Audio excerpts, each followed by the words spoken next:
What's up, Jerez? How are you? Let's start with today's live stream. Give me a moment. Let's get things set up here. There we go. There we go, Jerez. Awesome, Jerez. How have you been? Very good, Pepe. Happy New Year for all of this. Happy to be around here again. Over there, we took a few days off because of the holidays, but still quite a lot of news. I think it was a very, very tough end of the year. With the situation in Iran, obviously, I was just seeing that they're already entering Tehran. The protests are increasing. The situation in Somaliland, which seems to go very unnoticed, maybe in traditional media, but that could change dynamics in both the Middle East and Africa.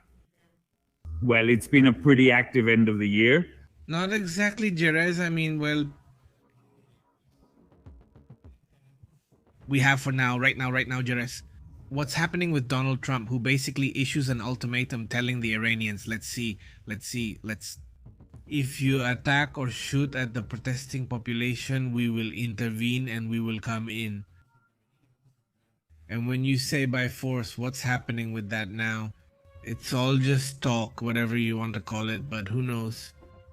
I mean, at the end of the day, Trump just had a meeting with Netanyahu where he was saying that they needed to start operating in Iran because the Iranians keep insisting on nuclear weapons, biological weapons, which they've even bragged about themselves. I mean, before it was no, but is it true? It might not be true. You know what happened with Iran was a mistake, I think. They admit they're making those weapons, and with that, I think the whole dynamic changes. There are several little topics there that I'd like to bring up or go back further, right? Before the so-called 12-day war, these attacks, which were more than just a war, both from Israel and from the United States.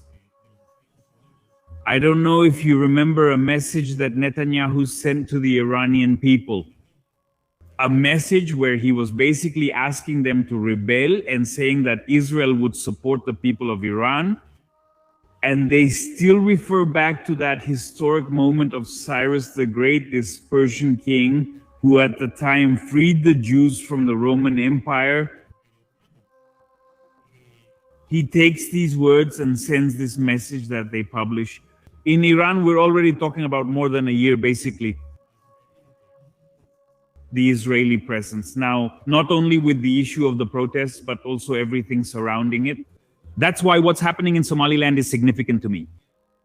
I think there is a kind of strategic movement, that there is indeed some planning.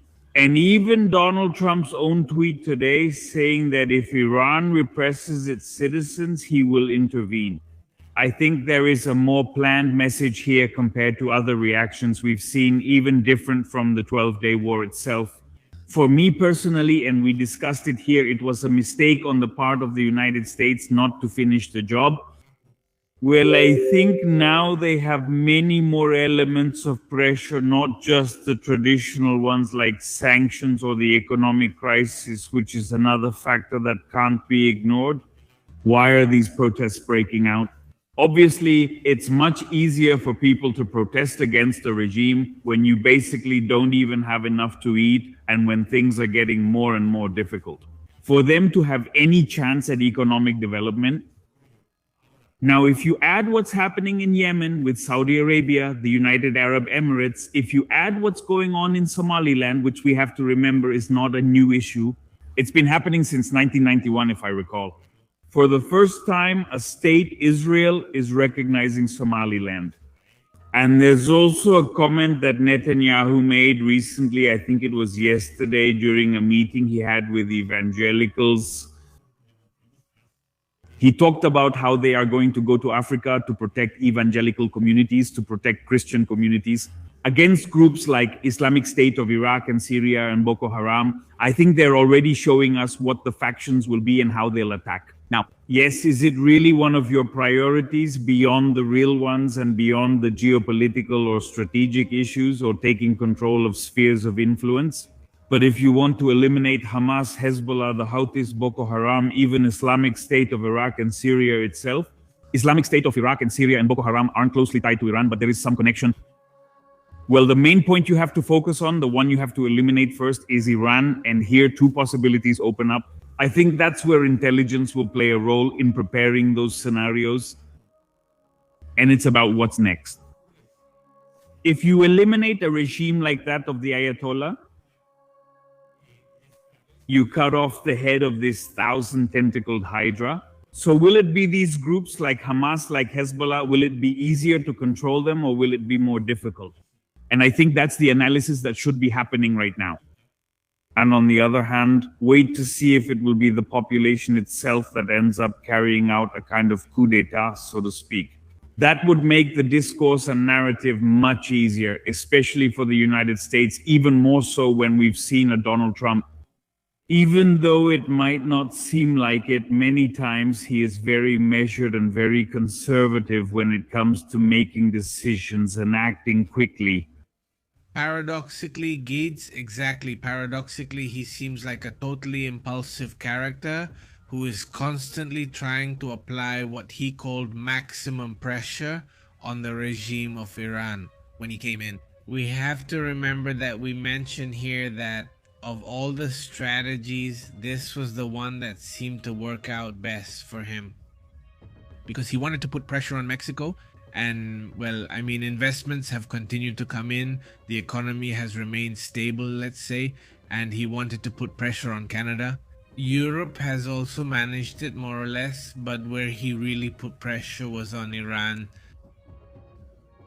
Now everything started to unravel, the whole regime, and in just a few months, surprisingly, it was gone. An impressive inflation since the beginning of Trump's second term, since the very first month, basically even more. In fact, he hadn't even taken office yet, but since he was already making threats, problems were already starting, internal problems. So something that Mazupe Siski Arguelles said yesterday, who is this? Well, this more moderate president, he mentioned it somewhere. Well, the thing here is that it's their fault, he says. I don't know if you saw the message, he says. Don't blame the United States, that's a problem of poor internal administration. And that's what should be considered in Venezuela, in Cuba, and elsewhere too. They'll always blame the United States boycott and say it's their fault and so on. Look, that's not true, he says, offering practical examples of excessive spending. And he says, look, is it the fault of bad internal management? It's always much easier to blame external factors and blame others, especially when you do it from ideological positions. Well, to say, hey, no, it's those damn Yankees, imperialism, no, it's not us. Well, let's see, it's one thing. Simply what you're spending on weapons, what you're spending on military research, what you're spending on financing groups, your proxies. No? Yes, exactly. Hey, examine your own society first. And there's also something very interesting here in terms of what Iran is. Let's see, Iran was one of the greatest empires, the Persian Empire, but Iran, we're not talking about a country that was poor. We're not talking about a country that didn't have education or a country that was radicalized. I mean, yes. Yeah, hey, but I mean this one. To make an impact, I'm asking the community watching to do an exercise. If you're on social media, like on Twitter or Facebook, especially on Twitter, because they share a lot of images of the protests, right? So look beyond the protests, look at the streets of Tehran, especially look at the buildings. Because I also really like to see other things. It's not just reporting the protest, it's about observing the place and situation, right? It's a country that in some ways is very modern, very beautiful. I mean, let's see, there have been several YouTubers here on YouTube. Let's say there are people who have gone to Iran and have said, well, look, this isn't the Iran that the media shows us, right? And honestly, that's true. I mean, there are areas of Iran that look very different. I even asked, are there protests in Europe or not? Because there were moments, I mean, there are areas where I said, maybe they're Iranians, you know, right? That there are Iranians. You're right about the malls too. I mean, the malls. When the protests they've been showing inside malls, well, they're like the malls we have here in Mexico or the ones in the United States or in other countries. I mean, malls, they don't always show you Iran. Instead, you get images of the market, the desert, and the missiles. And that's it. Or they show you the radicals there. But there's another Iran, and there are a number of YouTubers who started showing what life is like in Iran in urban areas. And you see girls even wearing skirts. I mean, come on, it's not like they're all covered up. It actually makes me laugh a lot. We once showed a video here of a pool bar in Iran. No, they're not drinking alcohol since I think it's not allowed, but they are playing pool. And I remember that a girl, who knows what they're pulling on there with, I don't know what. And one of the girls, a girl, flips off her friend, gives him the finger. And it made me laugh a lot because that's not at all the image you have. And honestly, when you see Afghanistan, even though they also have beautiful places, they don't have them at the level of Iran. When you look at Pakistan and other countries, you don't see them at that level. So they suddenly went from having a position that was maybe a growing middle class, right? Suddenly, a regime comes in that starts to limit, that starts to put pressure, and that starts to create an economic problem. For a while, it still held on. It managed to achieve a certain level of prosperity up to a point, but then it started to collapse. Currently, they are facing a crisis of poor overall management, including infrastructure. Because the issue of water, according to... It's impressive. I mean, look, and it's crazy to try to move the entire population, and we're talking about millions of people who are finding out, how are you going to handle that crisis? I mean, especially when you're trying at least to expand militarily through your proxies, when you're making an impressive investment. When it comes to war, in terms of missiles, I don't see any way the regime could survive, at least economically. And on the other hand, adding to this summary you're making of what it is, Iran is one of the countries with the highest number of universities and university students. I mean, and you're not talking about low quality, you're talking about people who are highly educated, academically prepared. However, the problem has been this group of extremists who came to power and won't leave unless they're forced out. Whether it's the population itself or some kind of direct intervention or even a military conflict. Another situation I saw now with the protest videos is that indeed many or a large part of the population does not agree. They don't even share the ideology or the vision of Islam that the Ayatollahs have. However, since they hold the power and control, and above all, how they have destroyed any kind of checks and balances, since they have basically taken this to a level of extremism. Now, I think it's very healthy that we are seeing Iran again, not as its government, but really as its people. And we're talking first about the population that has a historical heritage and an importance in our history, even in the West. I mean, the Persian Empire shaped a large part of history. But you also have an extremely educated population. You have a highly qualified population. You have a population that, even though it lives under an extremist regime, is not an extremist population. Not for the most part, not in those numbers. And this could be a very interesting trigger. And we can see in the short to medium term a change in the Iranian regime that would be surprising and shake up the entire geopolitical landscape. Why? Because it's something that would directly impact Russia, it's something that would impact China, it's something that would impact the different proxies that have come, well, fighting in other places like from Yemen to Israel, but also in the Latin American context. I mean, we've talked here about how Hezbollah has been operating in one way or another in Latin America. In the event of the fall of the Ayatollah's regime, there will also be an impact in that sense. Hey, Giles. And another thing, since we're talking about Iran and all this stuff, we need to talk about what's happening. Also, speaking of maximum pressure, of what's happening with Trump trying to pressure other countries, the case of Venezuela is another example of maximum pressure that's also being attempted. At one point, it seemed like a forgotten issue. He picks it up again and reinforces it to a possibly surprising level, in which he tries not only to put pressure, but he also shows that ability to put on pressure.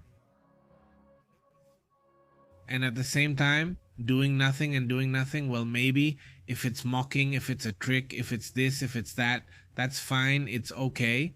It's logical that there will also be that criticism, but at the same time, it also shows you that there is one.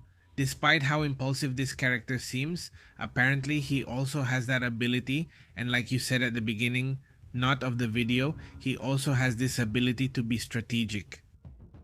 Apparently, at least that's what it seems, right? Greetings to Draper. How have you been? Francisco Arce, Leonardo, Papanueva, to everyone who's joining. Thank you so much to the community. And well, what do you think about this pressure that's happening now? Well, I mean, on one hand, with Trump, and I think that's what's fun for us. From an analytical perspective, the real danger for the world is that it's nearly impossible to accurately interpret Donald Trump. On one hand, I'm unsure how strategic he is, or if they're just improvising, planning, or simply executing. I do see a person who has radically changed the image of the United States on a global level. Someone who has clashed with everyone, yet accomplished things no other United States politician has achieved in certain cases. That Europe gets its act together and starts arming itself, that Mexico begins to cooperate more directly with the United States on the issue of drug trafficking. However, he is an extremely strange character. I think his ambiguity might not be strategic, but rather mental, so to speak. Now, specifically regarding the Venezuelan case, to me, Marco Rubio is the key figure. First of all, something that has really surprised me about this pressure, but especially about the events, about this explosion. And this comment made by Donald Trump, very much in his style, acknowledging that it was an attack directed by them. Returning to your earlier point about Iran, it really catches my attention that the Venezuelan regime has blamed the United States for absolutely everything. Now that the United States is really at fault, they still don't get blamed. And Venezuela still hasn't said that there really was an attack on this factory, on this company, that even Petro himself came out to acknowledge. And he came out to say that indeed it was a company or a factory where cocaine was processed here.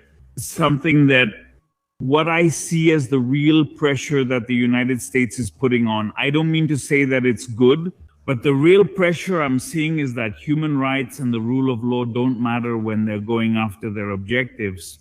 And that's what they're telling all the countries. The fact of what they've done, what they've been doing, I think it's already 22 vessels they've destroyed. I can understand that the fight against drug trafficking is more than necessary. I can understand that it's necessary to suffocate a regime like the Venezuelan one. I would go even further. I mean, I would actually be in favor of a direct intervention, at least to remove Maduro and all of the Chavismo leadership. However, we can't ignore that all of that involves violations of due process, violations of the rule of law, and extrajudicial executions. And that's something that's punished, especially by the United States, since the United States has always presented itself as the standard bearer that legitimizes it as the hegemonic power, unlike Russia, China, or any other country. So it's wrong, then what are we left with? Isn't that right? That's what we're talking about. Okay. On one hand, like they say, it had to be said, and it was said, right? In this case, sometimes you think there are things that seem like they have to be done, but also if they're done, a certain order is broken, and by breaking that order, at first maybe you can say, hey, look, this regime fell or these changes happened. Maybe they'll help this society or whatever. But on the other hand, what are the consequences going to be, huh? If suddenly that order is no longer followed, then what order is going to be followed? So what will China's position be, for example, toward Taiwan? What will Russia's position be toward Ukraine and other places, right? Because there are other places that could also be involved. In the vision of someone like Vladimir Putin, who says he wants to return to a Russia like the Soviet Union, in terms of territory, right? And a thirst for expansionism that several countries have, among them obviously the United States, with the issue of Greenland. Exactly, right? Sooner or later there will be some pretty latent imperialism. Look, what China is doing, not only with Taiwan, but also with Southeast Asia, is called imperialism. What Russia is doing with Ukraine is imperialism, and what the United States is doing is imperialism. I mean, we have to call things as they are. I think one of the most strategic parts, and not because they're good, I insist, and the importance for the United States of the Venezuelan issue, but not just Venezuela, the whole of Latin America. It's precisely about anticipating, in case there's a larger scale conflict, a conflict between countries. They'll stay involved until the end, as in the First and Second World Wars. In other words, it's like saying, hey, let Europe handle the Russia issue and let South Korea and Japan figure out how to deal with the situation, along with Taiwan regarding China. Let Israel and Syria manage things in the Middle East for us. Who else should be involved? Including Saudi Arabia now, as we see its clashes with the United Arab Emirates in Yemen. And if you notice, you can already see some kind of little blocks forming, even if they don't seem to be connected to each other, right? Continental blocks in the United States, well, it's going to say, hey, I'm dealing with Venezuela and Nicaragua and Cuba. Well, right now I can't go help them, right? And let me see how things play out before I get involved at the end. I mean, I don't rule out that this is the real position of someone like Donald Trump and that this is what he's looking for now. I'm not saying that it's a sure thing that something is going to happen, right? However, it's becoming more and more apparent, right? It's becoming impossible not to draw conclusions about where these conflicts are headed, right? Exactly. You want the uncertainty that has been generated, right? It seems like it's already the hallmark of this era, because it's not just Putin or Erdogan or Xi Jinping or Donald Trump, but even in smaller issues or in countries that maybe aren't in the spotlight of many media outlets, like what we've talked about in Pakistan with Afghanistan, Pakistan with India, obviously Rwanda, the Congo, what's happening in Somaliland. As you noted earlier, events in Israel, nearby areas, Yemen, and the ongoing tug of war, along with interest from the United Arab Emirates and Saudi Arabia to influence the region, and of trying to expand their power in that region as well. The same applies to Iran, right? So it's a realignment based on force, right? Like the Trump team has been handling it, right? They say it's peace through strength, right? That's the message, that's the context. And by the way, just one point before we move on to another topic. Here to the community right next to me, I have Jirez's channel. There's Jirez at Jirez73. You can find him on Twitter. You can also find him on YouTube and at Gandhi Bookstores. No, not yet. Not at Gandhi Bookstore, soon, and at Sanborns. No, here on YouTube and on Facebook. No, I mean on YouTube and on Twitter. No, this is where he always is. Jirez, what do you think, Jirez? Should we move on to another topic, another important issue about what's happening in the world? And within this analysis that you've been following so closely on the channel, well, there's the topic of Latin America and the issue of Honduras, which we didn't get to finish. How does Honduras end up, Jirez, since you followed this topic very closely on your channel? For me, the election in Honduras was very, very significant because it tells us what could happen in Mexico, both for better and for worse. Basically, it was an extremely close election, an election where the difference was less than 1 percentage point between first and second place. However, the ruling party finished third. There is a sort of threat from the ruling party and even from the government itself to not recognize the results, even directly alleging fraud. There's something that shouldn't be overlooked, and that's the fact that Donald Trump directly intervened, asking people to vote for a candidate, which is obviously interference. And obviously, right, it can certainly change the outcome, right? When this reaction happens, it seemed to me to be more than just anecdotal because of how evenly it happens, how the result turns out. Well, it ends up being a little more than just anecdotal, right? And I think that sadly, we're going to be seeing more and more intervention from a president like Donald Trump in every election that comes up in the United States.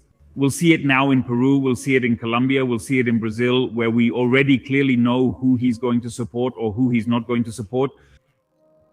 In the midst of all this post-election conflict where there were accusations of fraud, where there was this threat from the government not to recognize the results, well, last week the National Electoral Council declared the winner, right?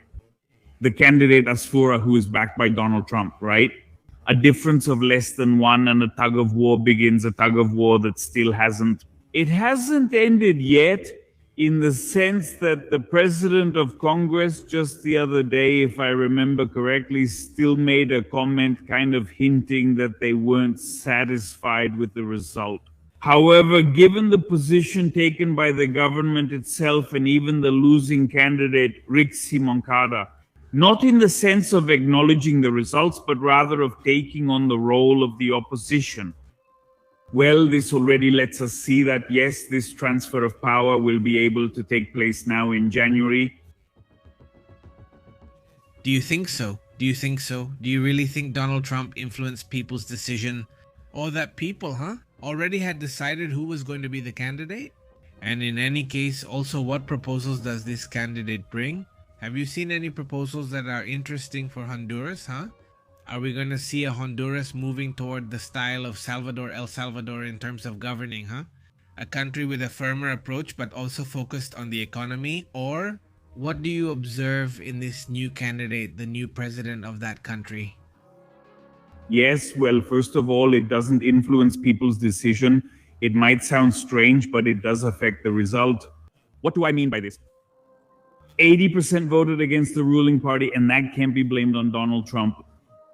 However, because the difference is so small, we have to remember that both first and second place are not part of the ruling party. Donald Trump comes out and they say, that he is directly supporting Asfura and even goes against Nasrallah, that he's the second place candidate and he moved less than 1%. If he moved more, that could affect you, right? But it's impossible to measure that. There's just no way. For me, yes, there is clear interference. For me, it did affect the result, but to declare electoral fraud, you can't measure in what way. Above all, he did this just 2 days before. I mean, really, the impact was complicated too. But it's not something we should normalize. There's little we can do about it, that's true, but we shouldn't normalize a president from another country getting involved in our elections like that. Now, regarding the candidate or the next government, there are some very clear things that have been established since the campaign to begin with. And this is what shakes up local politics, the politics of Honduras. It's the issue of resuming the extradition agreement with the United States. We have to remember that the current president is there. Did I forget the name?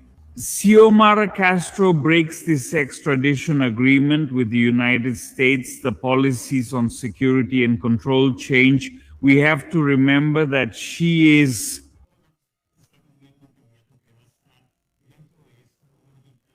Xiomara breaks it. Extradition is what's being generated.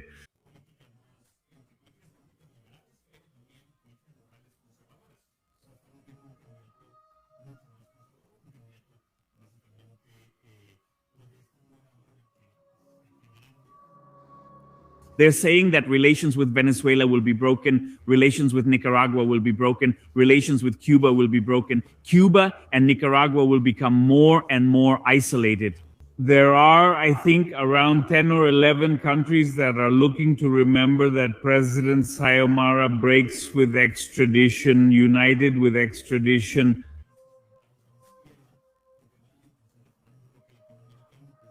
Now, the same thing is being done, but with countries that are more aligned with the other political spectrum towards the right.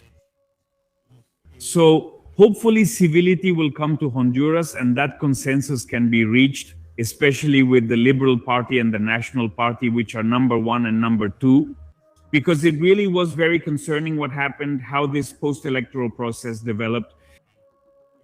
Another topic that I think is worth pointing out is the role that the official media played regarding several illegalities that occurred during the electoral process, but especially on election day by government media, which is something that should not be normalized. And on the other hand, also acknowledge the armed forces. I mean, for me, the first comment he makes really lowers the intensity a bit. The general staff, or rather the armed forces of Honduras, handle it when they openly state they'll respect the constitution and citizens' votes, marking a separation and distance from the government, which hopefully all countries can learn from that reaction if we ever find ourselves in a similar situation. That's another thing that catches my attention. And going back a bit to what's happening with Venezuela, there's a total blockade on Venezuelan oil. In theory, there are no revenues. We've already seen that the military movements, as has been warned, are going to be there for months. That's also another confirmation that comes from that issue. We've already seen this idea that there are acts of sabotage or apparent sabotage in some places with fires or supposed explosions. So you turn. What's your perspective? What's your prediction for 2026 regarding this issue? I mean, do you think there will be intervention? Do you think the regime will collapse on its own? There's talk of an exit, possibly to Europe or maybe the Middle East for this Maduro, already agreed upon. They'll go, I think. Let's see, I think so. Also, because of the election season in the United States, which is coming up soon in February or March. I mean, I don't know if I'll look for it, that clip, I'll bring it. Since the beginning, when the article came out in the New York Times about the first profits that were being sent, we talked about it. And at the time, I thought February or March would be a good date. Because of the election issue, there were times when the intensity dropped a lot. Now, this issue with the ships, and especially, well, now this Russian ship, for example, and this weeks-long chase, which I basically find laughable or a joke. Also, Russia is simply asking them to leave the ship alone. I believe the Venezuelan regime will fall. I believe this is a great moment for the United States. I think they should take advantage of the electoral issue for themselves, whether we like it or not. The political side. It also plays a big role. I think there is a consensus, or basically a widespread consensus, on the need to intervene in Venezuela. Obviously, except for those groups that are on the ideological opposite end and who in any case are not going to move from there. I think that's a measurement that Marco Rubio must have done very well. Thank you. I think what we're seeing with Iran, what we're seeing in China, Taiwan, also tells us that it would be an appropriate time. I think Maduro should choose to step down.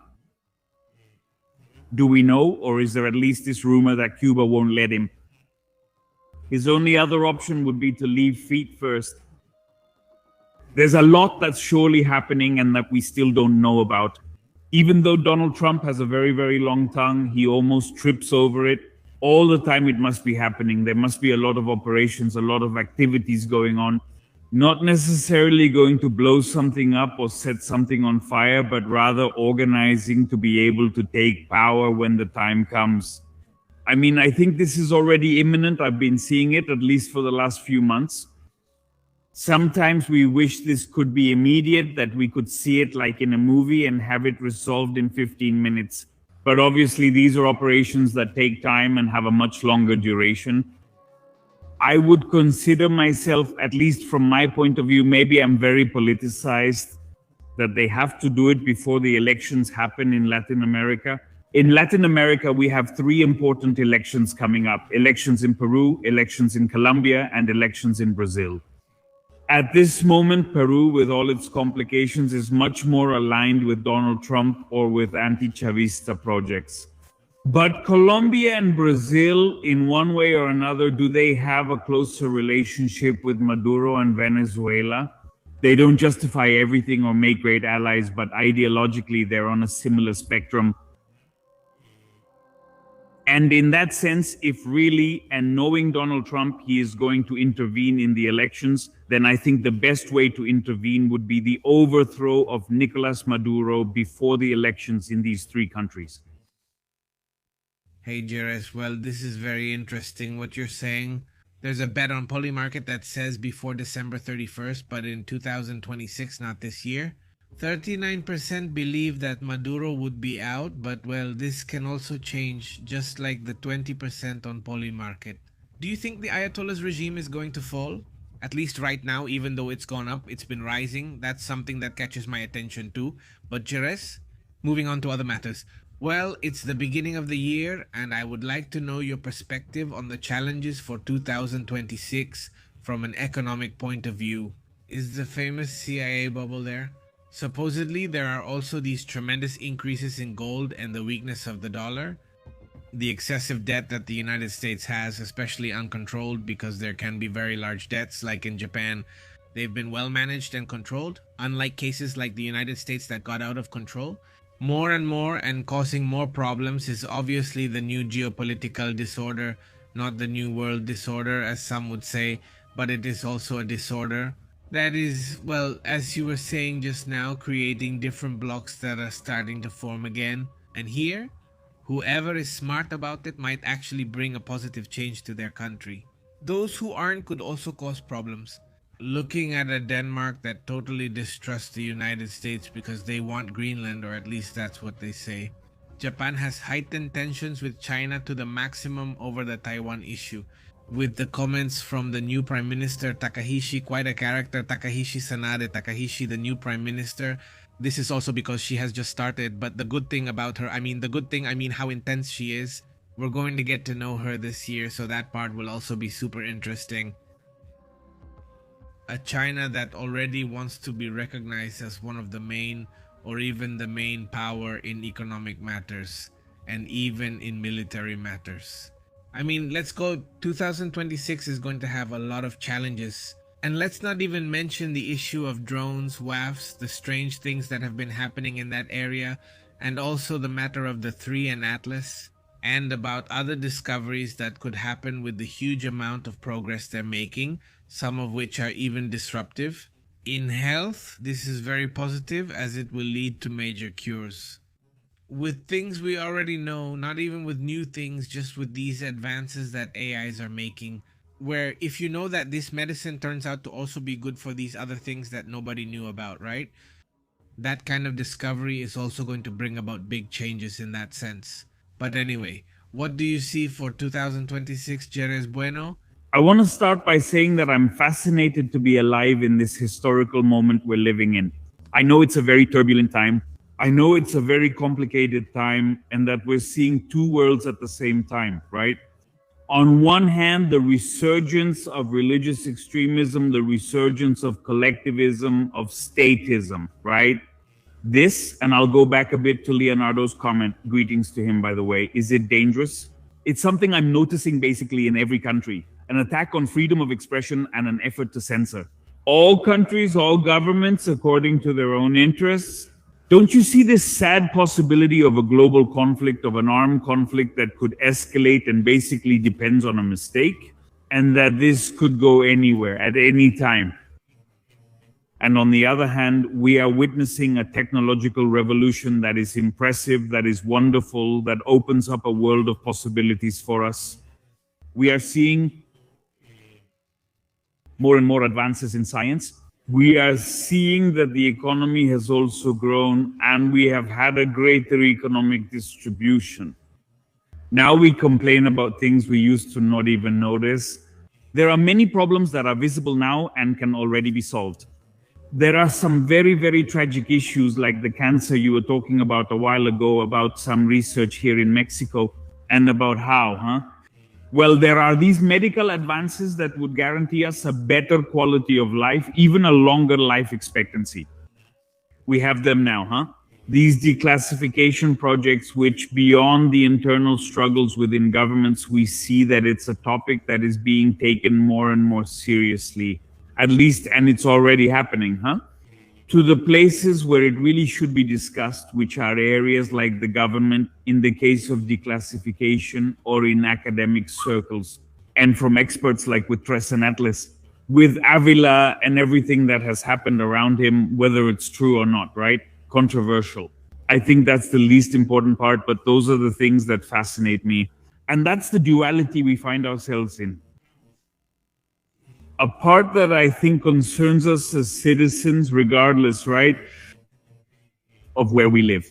It's about not allowing individual rights to be violated, not allowing that under the pretext of crisis, under the pretext of conflict, under the pretext of extreme situations. They are used to limit, freedom of expression, to limit freedom of organization, to limit any kind.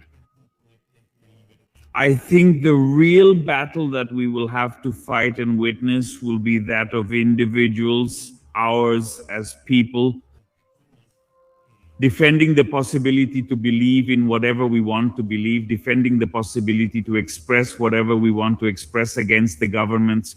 Because precisely in such tense times as the ones we are living through right now, well, it's taken advantage of. Well, that's what all governments do, regardless of whether they're left wing or right wing, or tutti frutti, or however they want to consider themselves, just to concentrate power, right? It's hard to get them out of it, and I think social media will be the biggest challenge. I think a revolution is coming, and some extremely serious discussions are coming that are worth having. I saw yesterday that this update to Grok came out, and obviously there are already a lot of discussions that need to be had about it. I mean, I find it fascinating that artificial intelligence like Grok is being used on a social network and being able to do and undo things with it, but we're already seeing it, aren't we? Well, there are expressions that do violate the rights and above all the dignity of other people.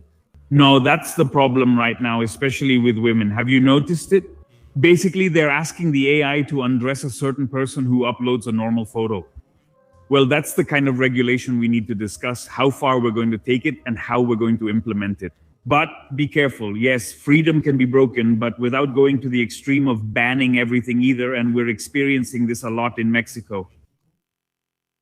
I think this will be a very interesting year for Mexico, and we need to realize many things, regardless of political leanings or party affiliations, but really see what the limits of the government are going to be, and remember why limits and checks and balances were put on the government in the first place. We can't act on faith, with any government, and that we need to strengthen the citizen and the individual much more, Another challenge that's going to come up, or at least that's how I see it for this year, is going to be the global economy. And for a very simple reason, if we continue with this trend, which I think is unlikely to reverse, of disputes for hegemony and military conflicts, then the economic issue is very likely going to suffer as part of the logic I see. About the issue of Somaliland, the issue of Yemen, right? Well, basically it's about guaranteeing, right? This passage refers to the strait between Somalia, Somaliland, and Yemen, not the one in Oman, but the one below. But it's also a basic route for trade and for connecting, right, towards Europe. Yes, I think that's where the challenges for this year are going to be. Yes, the elections here in Latin America, to see if this continues, this, how do you say, this advance by the right wing, huh? Or to see if, yes, at least Colombia and Brazil managed to hold on, huh? The left-wing projects managed to hold on to power. Yes, the big challenge you're showing is a challenge of changes in every sense. Basically, no. I mean, changes in paradigms, basically, no. Maybe what people expected to happen back in 2012, well, maybe the seed was planted back then, but the fruits... The harvest is happening in 2025. I mean, that's 23 years later or 24 years later, already 2026.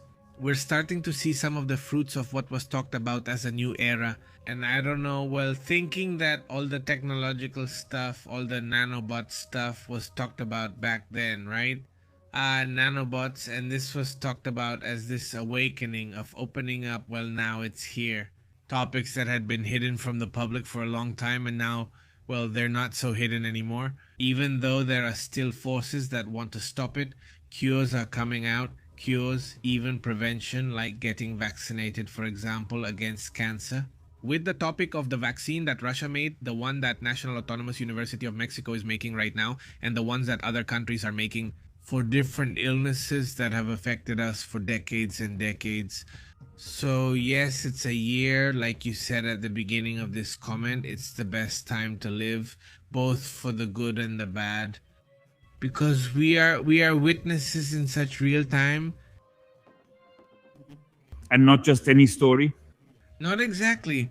A story in which what is being sown now is basically, well, that new era that was talked about so much, but in many areas, in many ways, and what is coming and how it presents us with many challenges, but also many positive things, is just beginning to really take shape. And also, well, that's the part that maybe here in the reports in the news we shouldn't forget when communicating. We shouldn't forget that there are also things and changes being made that will bring us positive things that will try to, well, improve our reality, to improve our lives. Do you see it even in such basic matters as what happened today in the earthquake in Mexico City and in Guerrero? Well, in the end, yes, okay, this failed, that failed. It's not ideal, but in the end, the distribution of information is getting faster and faster. The drills are helping so that, well, people are more informed and less afraid of a situation. And it's a phenomenon that will keep happening. All challenging natural events, whether they're climatic, geological, or whatever, will keep happening. It's a topic that interests me and will start gaining momentum in some countries this year. It's the topic of geothermal energy because in the end, they're realizing it. Hey, there are a lot of volcanoes like the ones you have over there in Mexicali. Is it in Mexicali or where is it? In Mexicali, there's a geothermal plant, and here in Ensenada, there isn't. Gas plants, yes, but the geothermal one is there at the entrance of Mexicali in Progreso, past the Salt Lagoon. I mean, what do we have? We have and we understand the technology of how to get energy from volcanoes, and we're a country with a good number of volcanoes that could provide us with a good amount of energy. But anyway, the point is that we're speeding something up. A world in which, by the way, there's a kind of tremendous technological challenge happening here. If you want to buy a computer, you may have noticed. But this year, at least in this first period, there won't be any progress in cell phones or computers because it's simply not possible. All the AI is absorbing the chips, the RAM, the technologies, it's taking everything. And so the what a lot of people are doing is buying last year's phone because the new one comes out the same or even more expensive, but without any real improvement when it comes to RAM speed. Maybe they'll bring out a nicer color, but there's kind of a pause. Do you want it? In terms of technological advancement, they usually improve every year, but this year there's no real progress because the AIs absorb everything. The thing is when that issue is going to be solved, not whether they're going to produce more or if there's not enough rare earths and things that are needed to make technology.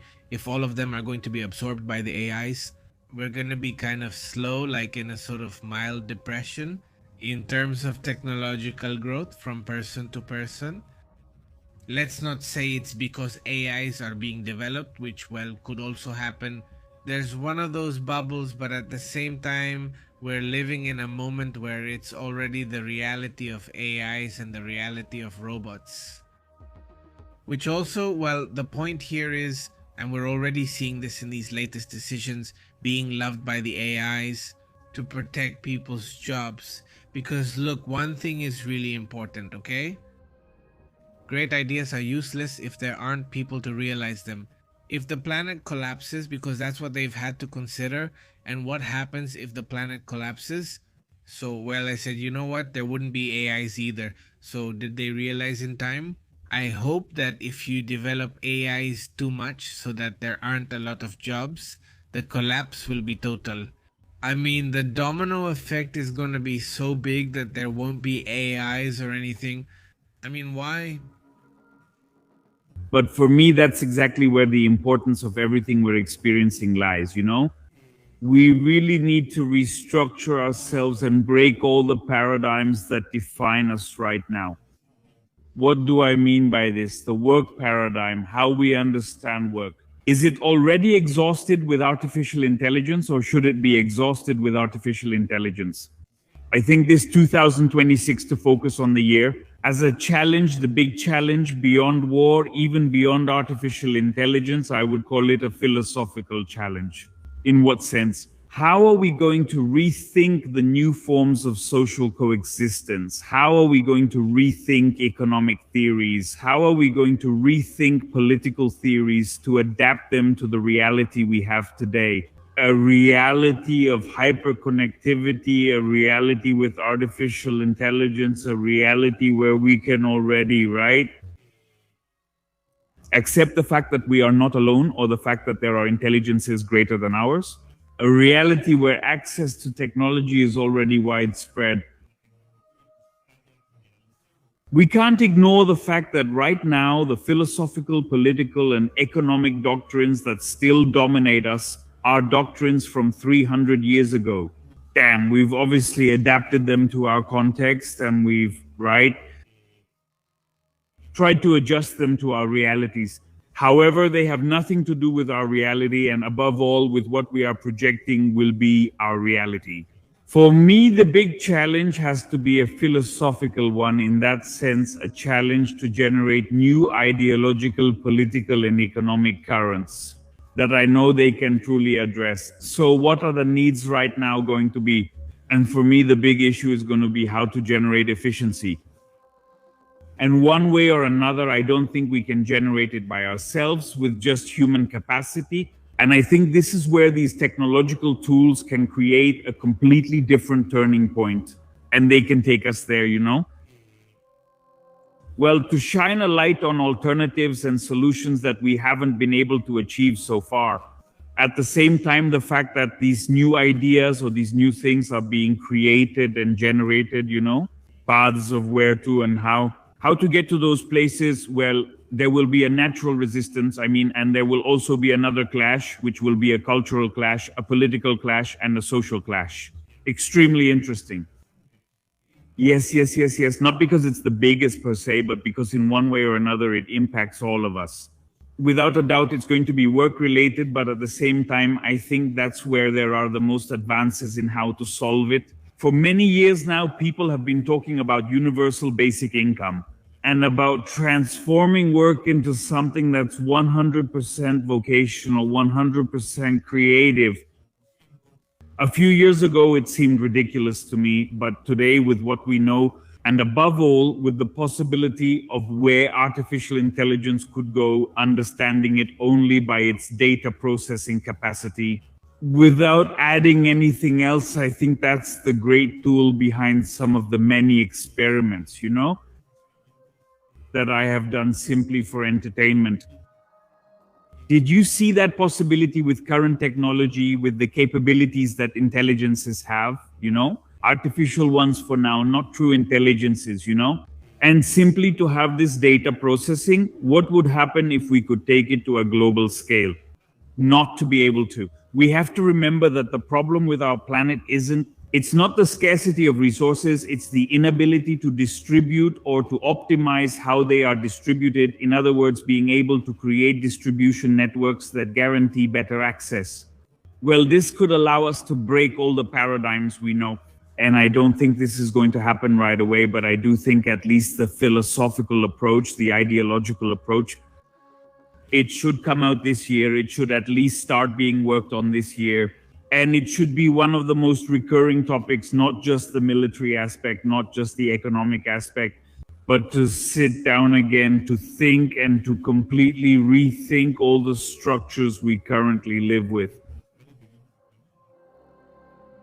That's right. I mean, rethinking things, right? In the old paradigms, as they say out there, it wouldn't be, right? Well, it's part of what we're already experiencing, isn't it? And that's where that old woman, right? Let's say the structure is obviously still alive, and that old structure is also going to put up its last fights. In one of those cases, it might even delay the progress that could be made, right? There's the authoritarian regime of Iran, which is a theocracy. You might say in this day and age, a theocracy, and on top of that, an ultra-conservative one that tries to crush its own population. And at the same time, there's a population that says, we don't want this, we don't want this. This also needs to happen gradually. These are changes, but the old structures also lash out and strike, trying to hold on, trying to stay. And at that point, there is maximum risk, because some sectors might be tempted to go back to those old paradigms, Well, it seemed like we had already overcome them, but at some point maybe we still have a bit of evolution left, so to speak. So these are very interesting topics, Eris. I don't know if you want to comment on anything else before we go. Yeah, to dig in a little deeper, no, that's all there is. When we talk about those structures resisting or trying to resist, we're not just talking about those who hold power as such. I mean, it's often that same citizen who does the work of resistance for the established structures. And that's exactly what I perceive in politics. I mean, right now, most political positions are leaning that way, even if they're not theocracies, but they're heading straight in that direction, right? I mean, to me, as someone who grew up in the early 2000s, I find it incredible that religious discourse is so prominent in politics right now and also on a personal level. I think it's an aberration to try to implement Sharia law in any country or simply in any country. I also think it's an aberration that any religious law, I mean, it's not even a topic. It's just that I'm not against Islam, right? Any religion shouldn't have a place in politics because it's an attack on individual freedom. And yet we've normalized it to worrying aberrant degrees and in almost every country. I mean, we see it here in Mexico, and that blows my mind. How easily we normalize it, how a theological discourse takes over a president, governors, mayors. They just installed the 10 commandments in a park here and the government did it. You're like, dude, I mean, at what point did we normalize that? I think it's part of this systemic resistance that we're experiencing of the structures that were built in the past and that in one way or another seek to remain. But I insist when discussing those structures, I don't want you to leave with the image of a small group of people sitting in a basement deciding how to conquer the world. But basically, we are all part of these structures and we are the ones who have to break the paradigms. A president, the United Nations, or any country won't make it happen. We have to do it ourselves and it has to come from the individual. That's where we're going to see real change. And obviously there will be fear and obviously there will be uncertainty because it's normal for change processes to bring uncertainty. That's normal. In my view, perhaps from a romantic and even cheesy perspective, I think what we're going to be able to build with this structural break that we're experiencing is going to be much better. Jerez, well, with this concept, with this topic, just quickly say hello to Jesus Alberto, Francisco Arce, Adilson, Alex Flores, anyone else? Leonardo, how have you been? Benedicto, a big greeting to the whole community that's watching us. Well, we've put up Jerez's channel here for you to check out. It's right there on the screen. And you can also remind them that on Wednesdays, I usually go to Jerez's channel. We talk about different topics. And then on Fridays, Jerez comes here to the channel. And so we have this dynamic of going back and forth just to chat, to analyze, to really talk about different topics. Sometimes, well, the conversation gets a little humorous because that's the idea. It's a conversation more than anything else. It's a chat. It's really just a talk between friends because in the end, you all also share your ideas, your comments, and the idea is to keep the conversation going. And so we can not only observe the world, but also try to understand it together and put together this big puzzle. Jerez, I hope you have an excellent 2026, that your channel grows a lot, and well, we'll be here chatting and talking every week. Any other point? No? Well, just stay very attentive. I mean, first of all, or rather to wrap up, as always, thank you. Thank you to the community. It's always a pleasure to be here, to be able to share a bit of what we're seeing, of what we think is going to happen. I think there have been few times when a year has ended as intense as this one, and few times when a year has started as intense as this one. I think that's going to be the tone for the whole year. So we have to be very attentive, and we also have to be very, very cautious in the sense of not seeing it with eyes of disaster, thinking everything is bad, but also not thinking, oh, wow, everything is fine either. I mean, we shouldn't lose our sense of passion. Not over there, not here. And as my friend Bruno says, just stay grounded and enjoy. Good point there. Jerez, I mean, well, greetings to the whole community. Hope you're all doing well. Have an excellent, well, weekend, right? And Jerez, let's keep talking. There weren't many topics left pending, but there are always some topics left pending. The truth is, it's impossible to cover the whole list of topics. We'd have to do a marathon one day to see if we can get through all the topics. No. Yes. I already know which one it is. Imagine that we set up the camera like this, a pillow here for a little nap, and then we keep talking and eat over here, and then we keep talking again. Not this one. The other day you had the notebook. I'm not sure if you have it now or had it then. Like that with a bunch of topics. I don't even use it anymore. Sorry, I also have my little notebook of topics, but I started getting used to using docs.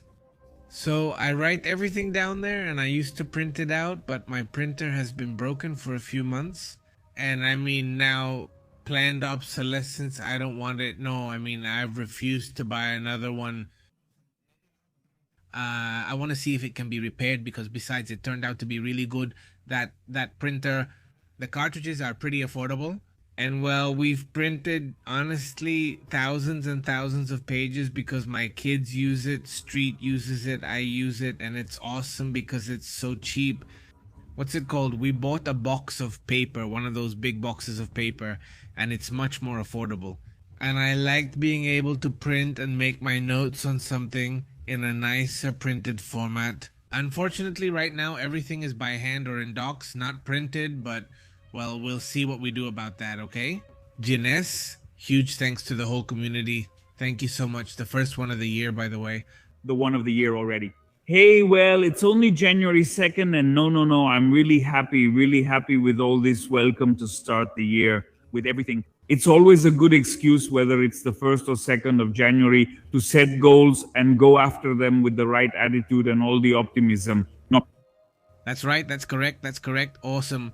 Well, greetings to the community. If you watch this later, leave your comment. Jines reads them too, and so do I, so greetings. Awesome. We'll keep in touch, Jines, until tomorrow or next Tuesday. See you then.